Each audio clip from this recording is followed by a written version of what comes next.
Welcome to this video, everyone. We're going to talk about how ions influence chemical reactions as part of Chapter 7, Section 1. This video is addressing Target 1 for our unit, and it's going to focus on how to actually draw Lewis dot structures and then also use Lewis dot structures to determine the number of valence electrons and explain how elements form a cation or an anion. We're not going to be working on this one right now, the last one, but we will in the next video. So for now, we're going to focus on the first two bullet points of Target 1. So let's go ahead and get started with this. What are Lewis dot structures? So Lewis dot structures, or sometimes they're called electron dot structures, are diagrams. They're just ways or diagrams that show the valence electrons in an atom as dots. So we use dots to show how many valence electrons an atom has. Remember, valence electrons are the electrons in the outer shell, so that's a key word there. They're the electrons in the outer shell of an atom. So if I were to draw an atom using the cloud model, the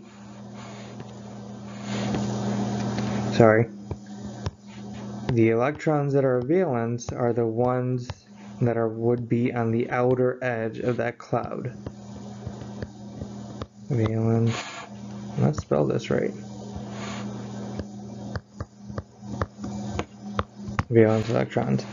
The inner ones, the ones closest to the nucleus, are inner electrons. We don't really care about the inner electrons. We care more about the valence ones because they're the ones that participate in chemical reactions, and we'll get into that a little bit later. But we're going to use Lewis dot structures to determine how valence electrons, or how many valence electrons an atom has. So before we can actually draw Lewis dot structures, we got to be able to determine the number of valence electrons in an atom. So I'm going to put up 4 different elements in the second row of the periodic table.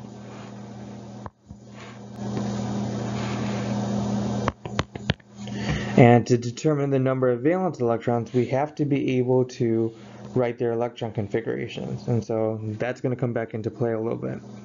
Remember that valence electrons are the electrons in the outer shell, or I like to remember as the electrons in the outer energy level.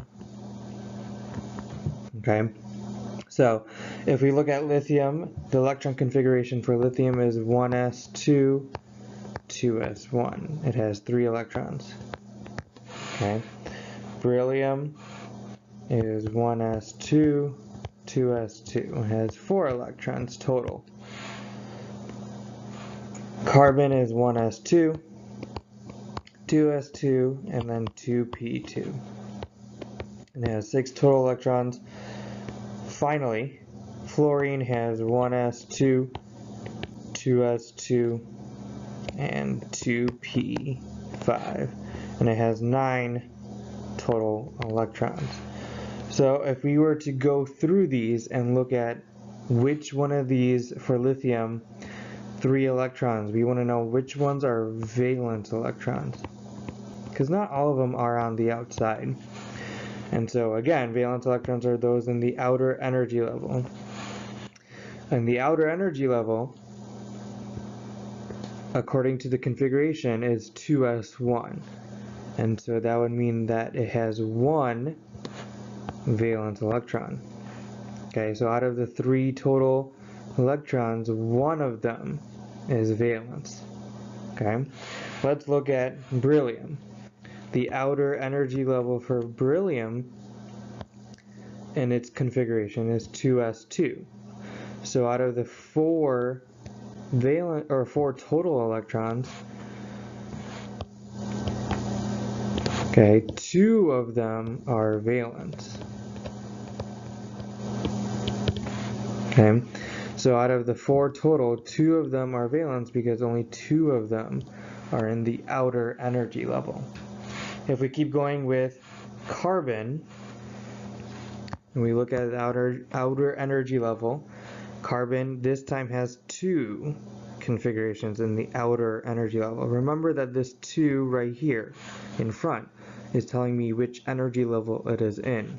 So 2s, 2s2, and 2p2 would both be part of the second energy level, the outer energy level.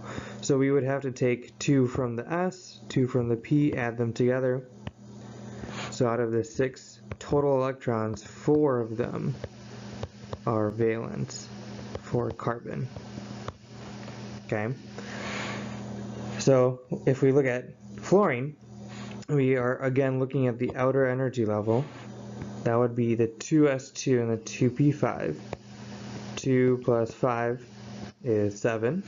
So out of the 9 total valence electrons, 7 of them are valence electrons. Okay, there's a shortcut. We don't have to do the configuration the entire time, but I showed you that to show that our valence electrons are coming from the outer energy level. The shortcut, though, is to talk about or use the group number of the representative element. Okay, remember that representative elements are those elements, okay, not in the D block. Okay, so representative elements are not in the D block, and when we use the group number, we don't count D block columns. Okay, so if we were to go back and look at the ones that we did, lithium is in group 1 and it had 1 valence electron. Beryllium is in group 2 and it had 2 valence electrons. Carbon, if we're talking about not counting the D block columns, it's actually in group 4. If we counted the D block atom or columns, sorry, it would be in 14. But it's in group 4 and it has 4 valence electrons. And finally, fluorine, okay, is in group 7. Really, it's in group 17. But if we're talking about just representative elements, it's in group 7. It has 7 valence electrons. So we can use the representative elements group number to determine the number of valence electrons. Okay. So how do I draw Lewis dot structures? I am able to determine the number of valence electrons. How do I actually draw them? Let's go back to our 4 examples that we did. Lithium, beryllium, carbon, and fluorine. Okay. All we do is draw a dot for every valence electron that it has. So lithium has 1 valence electron. Okay, so its Lewis dot structure would be Li, so the chemical symbol, with 1 dot. Now I like to start in the lower right hand corner, okay, and then work my way counterclockwise when I'm putting my dots on this chemical symbol. So lithium, even though it only has 1, I would just put it in the lower right hand column. Okay. Beryllium has 2 valence electrons. Okay. So beryllium's Lewis dot structure would be its chemical symbol followed by 2 valence electrons. Okay. Carbon has 4. Okay, so it'd be a C with 2 here and then 2 here. Okay, and notice that I'm going counterclockwise as I'm putting the dots, and I'm pairing 2 of them together. Okay. And finally, fluorine, which has 7 valence electrons, would be an F with 7 dots around it. So we use Lewis dot structures to talk about how cations and anions form. Cations are formed when an atom loses one or more valence electrons. Okay, remember cations are usually positive because they have more protons than electrons because they've lost them. Okay, so if we were to look at lithium, lithium has one valence electron. It would lose it and it would get a positive 1 charge. Okay, beryllium on the other hand has 2 valence electrons and maybe it lost both of them, so it would get a positive 2 charge. So this right here is how we use the Lewis dot structure to represent how cations form. The valence electron is being lost, forming a atom with a charge, and then same thing for beryllium. 2 of them are being lost, forming an atom with a +2 charge. Okay. On the other hand, anions do the same thing. Anions are formed when an atom gains one or more valence electrons. And remember, anions are negative because they have gained electrons, so they have more electrons than protons.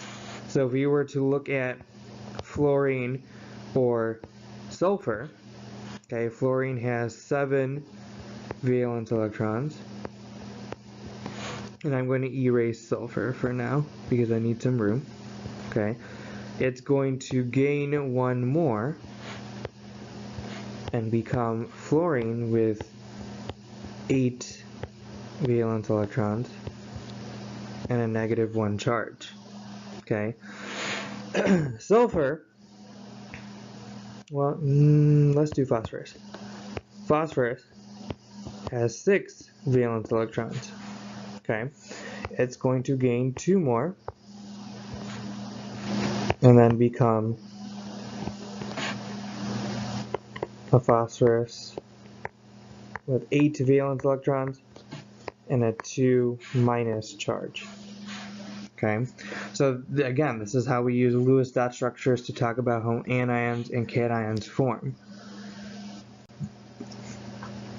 But why do they form at all? Why do atoms form ions? Atoms gain or lose electrons to achieve stability. This is the key term right here. Okay, atoms want to be stable because that is their meaning in life, I guess. But stability is something that's important for atoms, and they gain or lose electrons to do that. Okay, stability looks like a full set of valence electrons. Okay, and that is called the octet rule. And it's called the octet rule because a full set is 8 valence electrons. Okay, so a full set is 8 valence electrons. So we've now gone through target 1, or at least part of it. Okay, so we talked about Lewis dot structures. We learned how to draw Lewis dot structures. We determined the number of valence electrons based on their location on the periodic table using their group number.